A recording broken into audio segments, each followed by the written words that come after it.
நம்மளுடைய கோயில் பயணத்தில் இன்றைக்கி பார்க்கக்கூடிய அதி அற்புதங்களை உள்ளடக்கிய கோயில் வந்து தாராபுரம் காடு அனுமந்தராயர் கோயில்.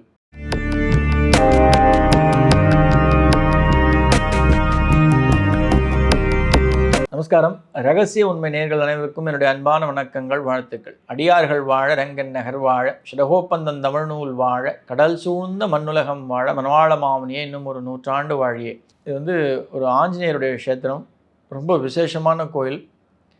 அவசியம் இந்த கோயிலுக்கு போய் ஒவ்வொருவரும் சேவித்து ஆஞ்சநேயருடைய அருள் பெற்று வாழ்வாங்கு வாழணும் அப்படின்றது என்னுடைய தாழ்மையான வேண்டுகோள். அந்த வகையில் பழனியிலேருந்து ஒரு 36 கிலோமீட்டர் தள்ளி இருக்கக்கூடிய ஊர் தான் தாராபுரம். ஆக்சுவலாக வியாசர் வந்து அவருடைய வாழ்நாளில் கிட்டத்தட்ட 732 ஆஞ்சநேயர் கோயில்களை பிரதிஷ்டை பண்ணியிருக்கார்.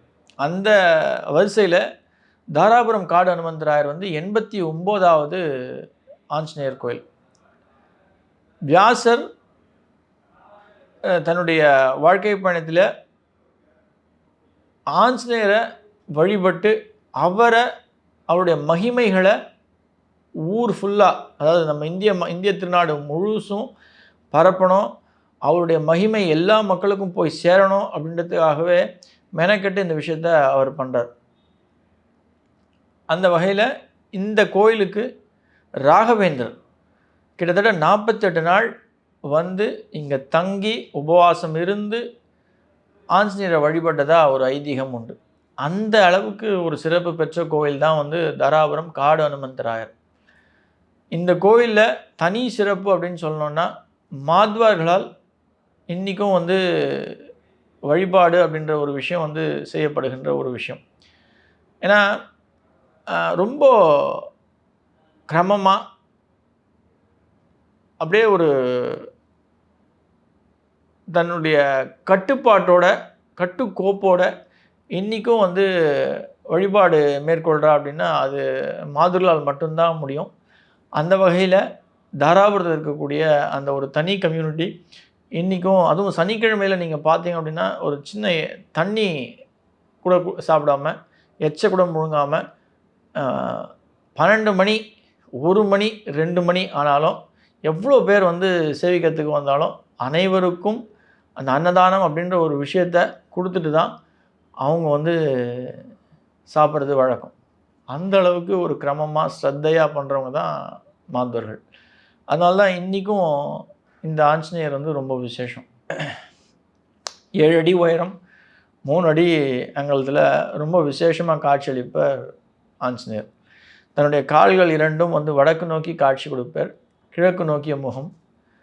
இவருடைய தனி சிறப்பு அப்படின்னு சொன்னோன்னா, உலகத்திலே ஒரு ஆஞ்சநேயருக்கு மீசை உண்டு அப்படின்னா அது வந்து தாராபுரம் காடு அனுமந்தராயருக்கு மட்டுமே தான். அந்த அளவுக்கு சிறப்பு பெற்றவர். பக்கத்திலேயே வந்து சீத்தை பிராட்டியும் ராமரும் காட்சி கொடுப்பார், தனி சன்னதியும் உண்டு. ஆஞ்சநேயருக்காக ராமர் சீத்தை வந்து காட்சி கொடுக்குறா அப்படின்னா அது வந்து தாராபுரம் மட்டும்தான். இந்த கோயிலில் நீங்கள் போய் தாராளமாக அமர்ந்து ஜபம் பண்ணி தியானத்தில் அமர்ந்து தபஸ் பண்ணி நீங்கள் ஆஞ்சநேயரை வழிபட முடியும். அந்த அளவுக்கு பிரசித்தி பெற்ற ஒரு கோயில், தாராளமாக பெருசாக இருக்கக்கூடிய ஒரு சிறப்பு பெற்ற ஒரு கோயில். இந்த கோயிலுடைய புஷ்கரணி வந்து தென்கிழக்கில் அமைக்கப்பட்டிருக்கும். ஒரு சக்தி வாய்ந்த ஒரு குளம். மரம் அரச மரம், கிட்டத்தட்ட ஒரு 300 ஆண்டுகள் பழமை வாய்ந்த அரச மரம். அந்த கோயிலுடைய சிறப்பு அப்படின்னா, மேலும் சிறப்பூட்டக்கூடிய ஒரு விஷயம் அப்படின்னா, ஆஞ்சநேயருடைய வழிபாடு. இந்த இடத்துல எவ்வளவோ ஆஞ்சநேயர்கள் கோயில்கள் இருந்தாலும் ஏன் தாராபுரம் காடு அனுமந்தராயருக்கு மட்டும் அவ்வளோ ஒரு தனி மகத்துவம், ஒரு தனி ஸ்பெஷாலிட்டி, ஒரு முக்கியத்துவம் அப்படின்னா, இவருடைய ஆச்சானுபாவமான ஒரு அமைப்பு.